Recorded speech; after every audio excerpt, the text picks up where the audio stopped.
addressed. I thought you liked me.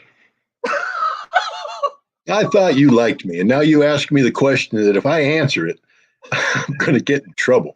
But, my whole thing is to be on. Look, I don't claim to be a sociologist. I'm just an average American citizen who looks at things. But you want me to answer that question? I'll answer the question from what I think. A couple things. One, Barack Obama was not your traditional Black American politician.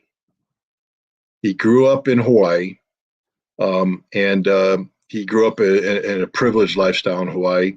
He went to Harvard Law School, and he never had your traditional Black experience. This isn't somebody who worked his way up through the through from the ghetto to the top. He was privileged his entire life, so we have to understand that.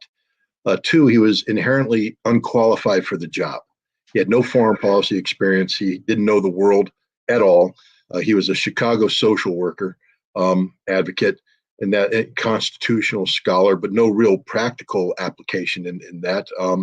So he was a pretty face with the right color skin and an exotic name that the Democratic Party used.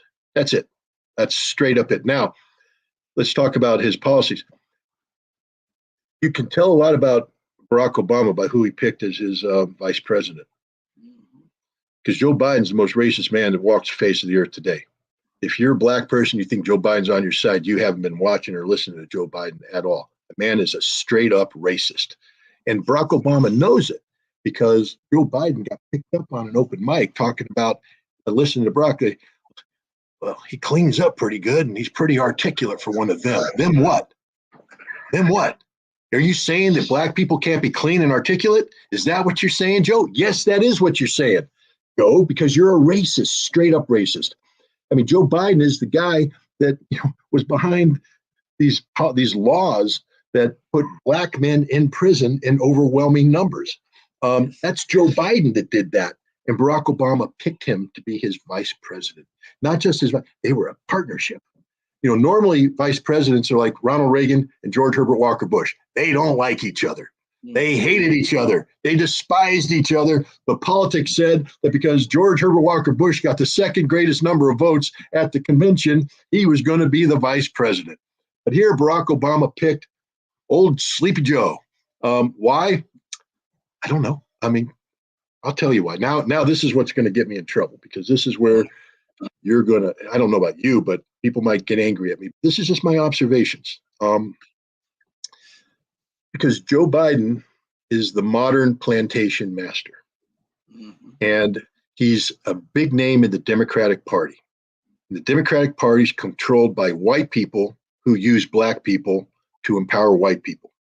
And there is a whole category of Black leaders who have bought into this system. These are leaders of cities, of areas that basically the Black vote exists to be mobilized at election time. Promises are made. The Blacks vote Democratic. The white people get voted into office. And then the Blacks are forgotten and put back onto the plantation to do whatever Black people do in off election years because the white people don't care. And the Black leaders that empower this, they use this system to empower themselves.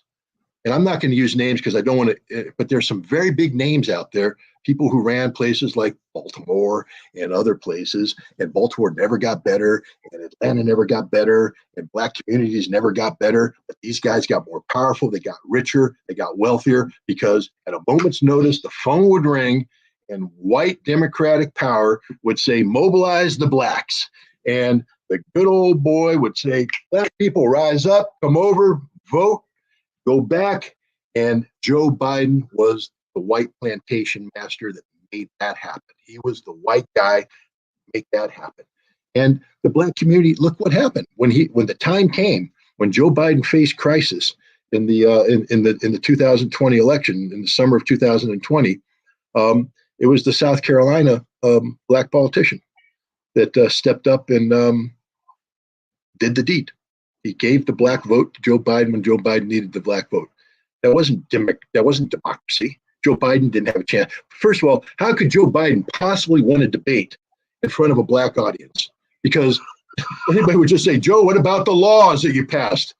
And Joe would go, oh, he's the worst candidate ever. And yet the gentleman from South Carolina, very, very prominent politician, stepped up and said, the blacks will vote for Joe Biden. Now, if you're a black person, I would be furious if somebody came up and said, all white people will vote for Donald Trump. I mean, what are you talking about? All white people are going to vote for Donald Trump. All white people ain't the same. You know, just because we have a certain color skin doesn't mean we're all the same. We think differently. We have different backgrounds. But, you know, don't stop talking about, you know, as a voting block. And I would hope that black people would get upset if somebody says all black people will vote for this person. I would imagine people go, why are you saying all black people? I mean, I'm a person. I'm an individual. I have my own beliefs, my own values. I might share them with a community that's predominantly black. And yes, statistically, we all might vote the same way. But it's sort of demeaning and belittling when you just say that the Democratic Party owns the black vote, especially when you look at the history of how the Democratic Party treats black Americans, and they've treated them like dog poop for decades. They used the black vote to empower themselves. They used the black vote to empower a select few black politicians who live very good lifestyles, while the rest of black America is left where they're left. So that's my answer. And I hope I didn't infuriate you. I hope you don't beat me up with all your martial arts skills. But that was my answer. You asked the question, so I gave you the answer. And I honestly believe this. If I'm wrong, I'm more than happy to have people come up and tell me how I'm wrong, why I'm wrong, because I said I'm not a professional sociologist. I don't study race relationships in America for a living. I'm a foreign policy kind of guy. But I live in this country, and I have two eyeballs. I have two ears that are connected to a brain, and I see what I see. And what I see is Joe Biden being one of the most racist white guys in America, that he is part of a Democratic Party that has not treated the black people properly. They use the black people. And I see Barack Hussein Obama being one of the most unqualified people ever to be elected to president. And then he treats not just black America, but all of the world, the people of color in the world, like garbage. And then they gave him a Nobel Peace Prize for doing nothing. And then after he got it, yeah, spitting the basketball on his finger, man. I tell you. But Scott, as, I know you have things to do. I want to ask you just a few more questions, but I want to go back to something you said about this group think.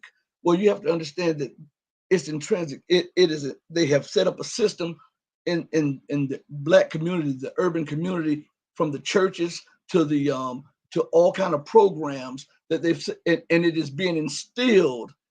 And anywhere you go is vote this or vote that. It's like a group think thing, and if you speak out against that, you know, you become a pariah. You know, and I think that is some of the most detrimental policies that have been imposed upon urban or black America, and I think they're trying to do it with the Latinos and other minorities.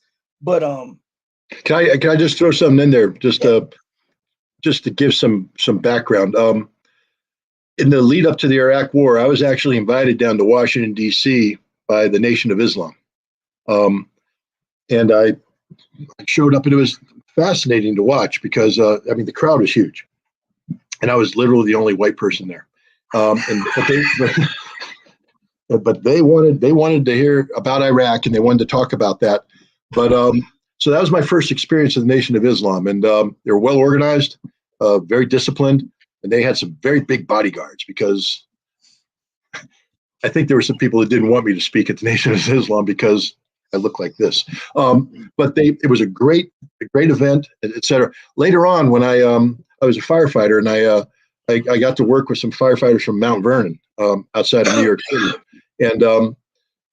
and I met them at the New York State Fire Academy. We're going through a fire instructor course, and one was a captain, the other one was a rank and file firefighter, But they invited me to come do ride-alongs with them. And for a volunteer firefighter to be able to do a ride-along, an operational ride-along with a professional fire crew, it's an honor and a privilege because professional firefighters don't like volunteers.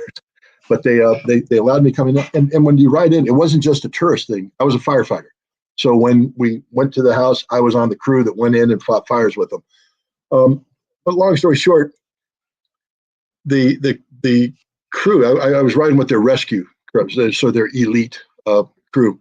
But the shift that I was on, all the firefighters were black.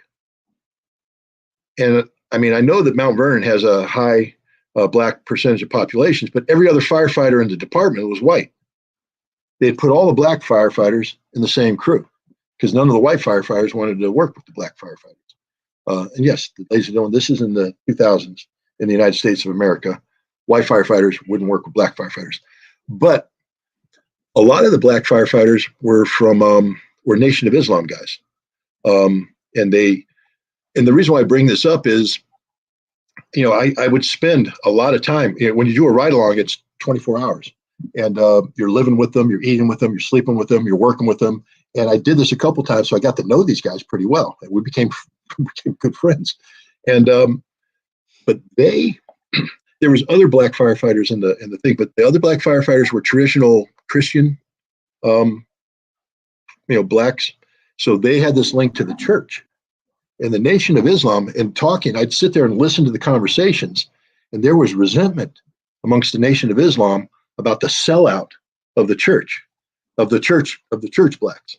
And they talk about just what you talked about, the linkage of the church community, mobilizing people and all that. And the Nation of Islam going, no. You see, you're actually doing the bidding of the white man. I mean, they were very honest with me. I mean, they said that I was pretty cool, but that there was a lot of resentment about racism in America, and I saw it. I mean, I'm just sitting there going, yeah, I can see why you guys may be resentful because all the white firefighters, we'd go to fires, and the white guys would pull me and say, why are you riding with them? Because they invited me to. Well, why are you riding with them? Because they're firefighters. Well, why are you riding with them? And I said, wait a minute, by them, do you mean black people? Yes. I said, where this conversation's over. I mean, I got invited by a professional firefighter to ride along on a professional crew. And I never, anyways, it was an eye opener, but I only bring that up because when I talk about what I said about the black leadership in the communities, it's linked to some practical real life experience. I'm not claiming that I'm a civil rights leader and all that. No, I'm not. I rode on a fire truck with some great firefighters who happen to be black, who happen to be part of the Nation of Islam. And in meeting with them, we had some conversations about racial problems in America today. But that's sort of the background that I bring to this. Jay Blue,